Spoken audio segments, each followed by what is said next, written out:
J'arrive à la tête de la communauté urbaine, j'essaye de prendre un peu la dimension de l'outil. Et je la connaissais assez mal, donc je l'ai appréhendée progressivement. Elle marchait bien parce que ses équipes marchaient. Ce qu'il fallait améliorer à mes yeux, c'était de l'avoir un peu moins centrée sur elle-même, un peu plus préoccupée des enjeux d'avenir. Ça m'a donné un large champ d'expérience, ou en tout cas de mise en œuvre. J'ai plutôt eu le sentiment qu'il fallait se donner de nouvelles compétences, qu'il fallait qu'on dote la communauté urbaine de perspectives, et donc ça s'est fait tout naturellement. J'ai impulsé les choses, mais je n'ai pas tout fait tout seul. J'ai impulsé les choses et dans chacun des domaines, j'ai trouvé des acteurs, j'ai trouvé des partenaires, des grandes entreprises, des grands groupes, mais aussi des hommes et des femmes qui avaient des idées. La communauté urbaine de l'époque était encore sur sa lancée de gestion de services techniques, hein, et elle n'avait pas encore fait sa mutation véritablement en termes d'organisation pour prendre en compte les questions de développement. Donc quand Michel Delbarre est arrivé donc en 95 et qui m'a fait passer le quai des Hollandais, hein, puisque je suis passé de la mairie à la communauté urbaine, donc j'ai emmené avec moi Patrick Chef, qui allait devenir le directeur général ultérieurement, et Patrick a été en charge donc précisément du secrétariat général au développement. C'est la première fois que ça existait dans cette communauté urbaine. Donc on a constitué une équipe qui avait pour objet précisément de prendre en compte toutes ces questions de développement et de redéveloppement, de reconquête finalement, hein, des fonctions économiques, sociales, culturelles à l'échelle de la communauté urbaine.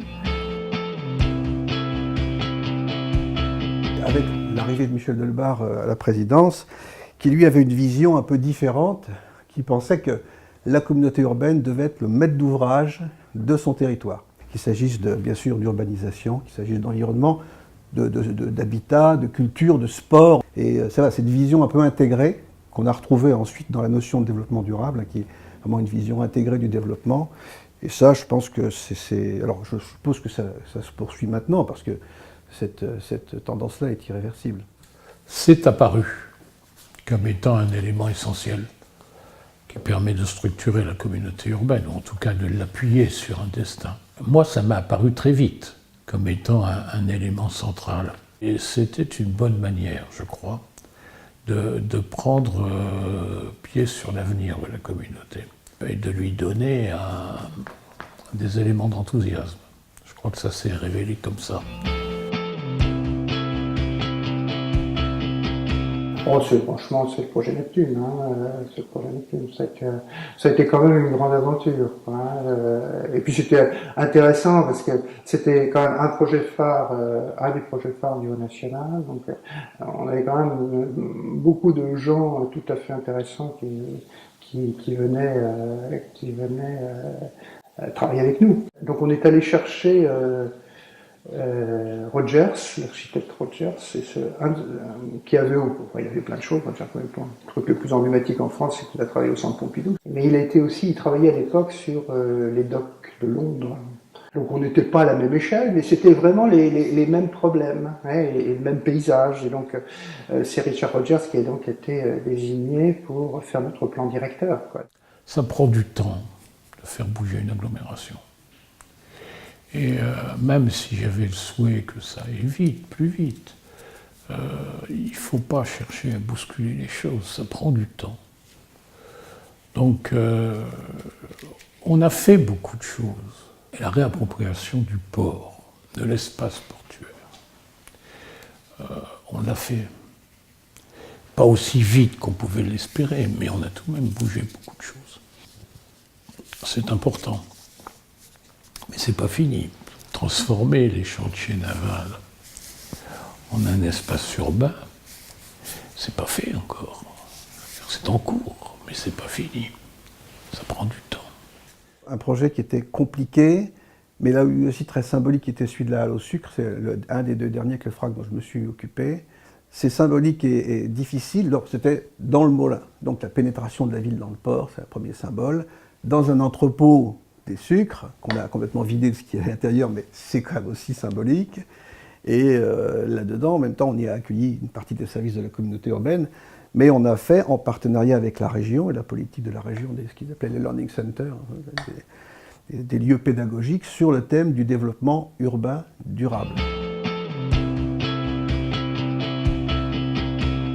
Quand tu es à la responsabilité d'une machine comme celle-là, il faut que tu crées des impulsions, il faut que tu crées une identité, il faut que tu donnes une image. Or, la communauté urbaine n'avait pas d'image.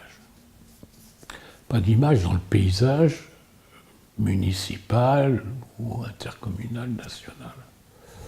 Et donc, ce qui me préoccupait, c'était de trouver les éléments de cette image et de les trouver sur un thème qui soit un thème qui nous serve et qui soit un thème porteur aussi.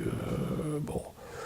Et là, je me suis assez vite mis sur l'énergie, sur ce qui pouvait être notre identité. Et ça a vite marché.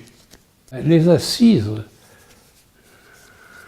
ont été un temps fort. Elles ont d'abord été une manière de focaliser sur Dunkerque l'attention des villes et autres. Et ça s'est vite ressenti. On s'est aperçu qu'on était sur un vecteur de communication important pour nous.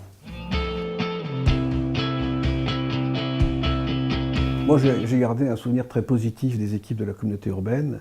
Si je dois citer un exemple de la disponibilité et de la volonté de bien faire des équipes, j'évoquerai un truc qui était assez génial, qui était l'accueil à Dunkerque en 2010 de la 6e conférence des villes durables, où là, franchement, toute la CUT s'y est mise. Il y a des gens qui se sont retrouvés huissiers, pilotes de délégation, chauffeurs, etc. Tout le monde s'y est mis, et toute l'agglomération avec, d'ailleurs même les bistrots, les hôtels, etc. Un regard tout à fait bienveillant, parce que je trouve que globalement, ces équipes ont réussi à progresser, à se renouveler. Si la communauté n'existait pas, on l'inventerait sans doute. On aurait, entre les communes, beaucoup plus de tiraillements, vraisemblablement, ce qu'on n'a pas. Et le rôle principal de la communauté urbaine, c'est d'arriver à créer une harmonie, de fixer des objectifs. Oui, c'est ça son rôle principal, et d'essayer de faire marcher en cohérence avec ces objectifs l'ensemble des communes. Toutes n'y adhèrent pas spontanément, hein, mais il y en a qui adhèrent plus que d'autres. C'est déjà bien.